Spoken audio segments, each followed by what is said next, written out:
Indonesia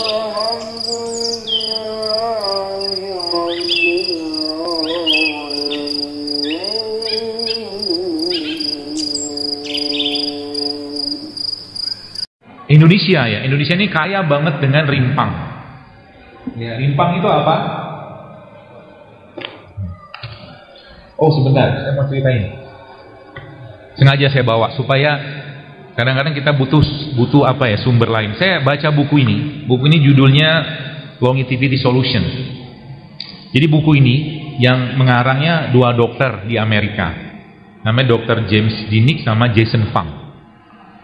Buku ini menceritakan tentang riset mereka, tentang klinik mereka yang mereka mengobati orang-orang sebagian besar itu diabetes dengan apa? Dengan puasa. Dan puasa yang mereka pakai itu puasa-puasanya Islam. Daud dia sebutnya alternate day fasting. Puasa Daud, kemudian dia 5 to fasting. 5 to fasting itu 5-2, berarti Senin Kamis. Kemudian 3 days a month. Dan yang menariknya banyak orang-orang yang ini ada testimoninya di sini juga ada. Ini versi Indonesianya. Complete Guide of Fasting. Panduan hidup sehat berpuasa. Jadi ada orang yang 20 tahun pakai insulin bisa bebas insulin dengan berpuasa. Masya Allah. Itu saya katakan tadi, umat Islam ini harusnya kita menjadi umat yang paling sehat sebenarnya. Kalau ngikutin sunnahnya Nabi gitu loh. Lagi waktunya puasa, nggak usah makan banyak atau nggak usah makan sekalian. Waktunya makan ya makan. Ya, seperti itu. Dan tadi kembali ke itu bos sekalian. Indonesia kaya dengan rimpang. Indonesia kaya dengan rimpang. Rimpang tuh kayak begini nih, rimpang. Ya, salah satunya kunyit. India merupakan salah satu negeri atau negara yang paling tinggi angka penduduknya kan. Kenapa? Karena rahim wanitanya subur-subur. Iyalah apalagi. Kenapa bisa subur? Karena wanitanya, laki-lakinya banyak makan masalah. Masalahnya nggak pakai H. Masalah itu bumbu. Dan bumbu itu ya banyak ya. Saya mungkin kasih tunjuk lah ya. Jadi kayak begini, ada jinten ya, ada thyme gitu kan, jadi basil ya. Bumbu ini bahan bakunya kita. Ya. Maka salah satu tips yang saya memang sangat sarankan, 2 hal ini dalam kehidupan Anda tiap hari. 2 hal ini dalam kehidupan Anda tiap, ingat baik-baik, jangan pernah lepas. Rimpang sama rempah. Rimpang itu ini, kunyit. Kunyit, jahe, kencur, temulawak itu bahan bakunya kita. Rempah ya kayak begini nih. Ini rempah. Dan ini gampang sekali kan dibikin masakan. Kalau Anda bikin masakan, maka kuahnya diminum.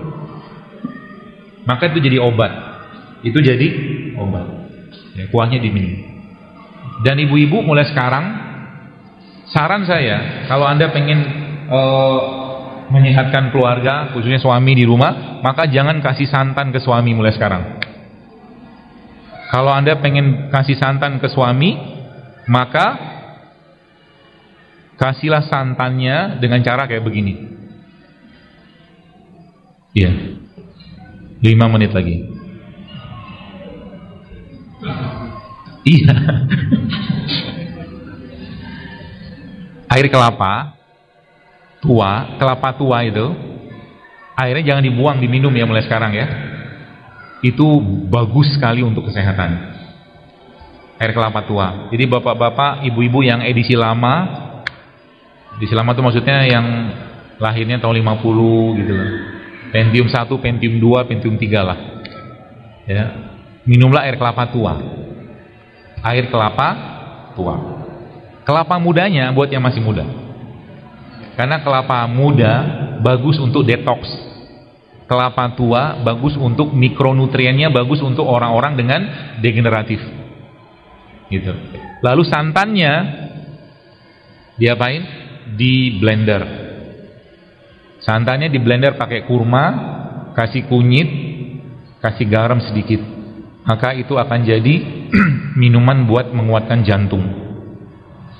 Jadi santan itu jangan dipanaskan. Kenapa opor tidak sehat? Karena santannya. Gitu ya. Jadi santannya jangan itu.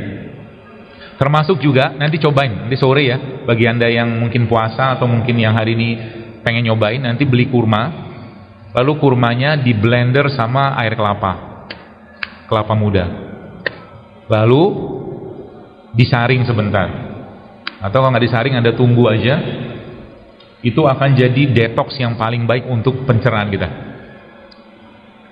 Air kelapa muda di blender sama kurma, ya.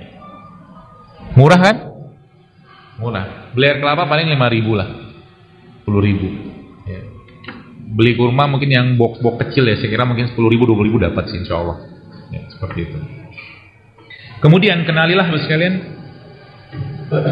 Jadi saya pernah share waktu itu ada 2 jenis ramuan atau 1 jenis ramuan yang saya sendiri takjubnya karena memang dahsyat banget kerjanya. Isinya sebenarnya simpel banget.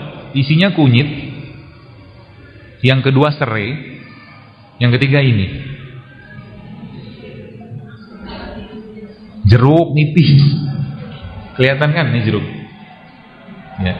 Jadi kunyitnya kupas, potong-potong kecil, slice tipis gitu, and then dimasukkan ke air panas, kasih serai. Ya, kasih serai, kemudian setelah agak sedikit dingin, dimasukin jeruk nipis, kasih madu. Banyak yang hamil.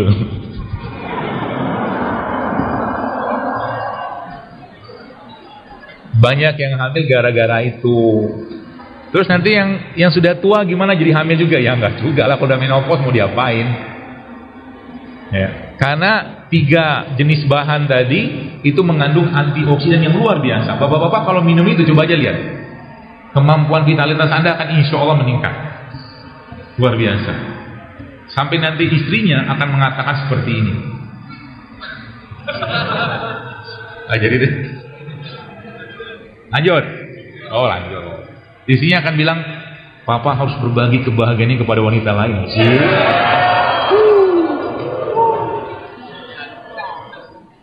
Kalau berani. Ya. Kalau mau nikah aja Pak.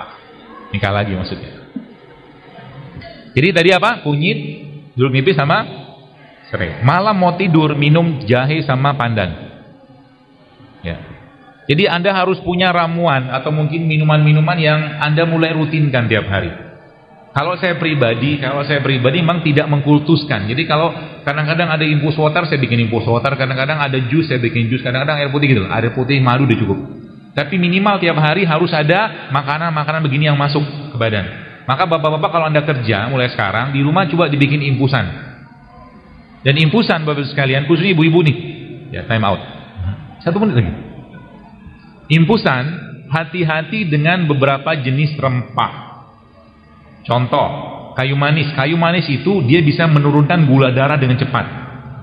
Jadi kalau ibu-ibu atau bapak-bapak nginfus pakai kayu manis, habis minum itu keliengan, stop. Kemungkinan gula darah Anda turun. Ya. Jadi setiap sayuran atau rempah itu, atau rempah terutama, dia punya karakter sendiri. Ya. Punya karakter sendiri. Maka jangan kita, jadi kalau memang nggak cocok jangan makan. Banyak pertanyaan. Ya, nggak cocok jangan dimakan. Ya. Dan mulai sekarang pahamilah tubuh Anda, komunikasilah tubuh Anda, berkomunikasilah dengan tubuh Anda lebih sering dan lebih intens. Ya. Kalau lagi sakit jangan langsung minum obat herbal sekalipun, nggak usah. Mungkin Anda butuh istirahat, mungkin Anda butuh tidur, mungkin Anda cuma butuh air putih, mungkin Anda butuh cuma air hangat, mungkin cuma butuh madu. Nggak usah langsung makan obat. Ya, apalagi nanti ya terakhir ini, terakhir. Banyak orang bilang herbal itu kerjanya lama. Baik, saya ceritakan rahasianya. Dalam satu kunyit ini Bapak sekalian, banyak sekali bahan aktifnya, dan bahan aktif pada kunyit ya, atau rimpang kayak begini itu kuantitinya itu dikit banget. 0,00 sekian gitu loh. Tapi banyak dia. Satu kunyitnya mungkin ada sekitar 10-20 lebih jenis bahan aktifnya di sini ya, selain kurkuminnya. Maka ketika orang itu sakit, Ketika orang itu sehat, dalam kondisi sehat, si bahan-bahan tadi itu patroli, membersihkan, ginjal dibersihkan, lambung dibersihkan, darah dibersihkan. Oke? Dalam kondisi sehat, maka tubuhnya sudah terbiasa dengan ini. Dan dalam kondisi dia sakit, orang itu sakit, maka beliau ini kerjanya spesifik. Kalau yang tadi membersih-bersihkan, yang ini langsung dia perannya memperbaiki kondisi tak seimbang. Maka sering saya sampaikan, kalau Anda sudah biasa hidup sehat, jangan di cheating. Ya, sebab apa? Nanti imbasnya apa? Imbasnya kalau sering banget cheating, dia tidak akan bisa banyak berperan. Contoh, kalau saya pusing kadang-kadang saya cukup minum jahe, kasih madu, kasih garam sedikit, sudah hilang pusingnya. Karena badannya relatif bersih dan si jahenya tadi langsung bertugas di tempatnya gitu. Paham maksudnya ya? Seperti itu. Jadi kalau sudah biasa hidup sehat, jangan jangan dibiasakan untuk tidak sehat. Ya, kita perlu menciptakan kebiasaan-kebiasaan sehat setiap hari, seperti itu. Mungkin begitu cukup, dan paling akhir semoga Allah kumpulkan kita lagi nanti di surganya, surga Firdaus tanpa hisab. Kita tutup aja dengan doa kafaaratul majlis. Subhanakallahumma bihamdik asyhadu an la ilaha illa anta astaghfiruka wa atubu ilaik. Assalamualaikum warahmatullahi wabarakatuh.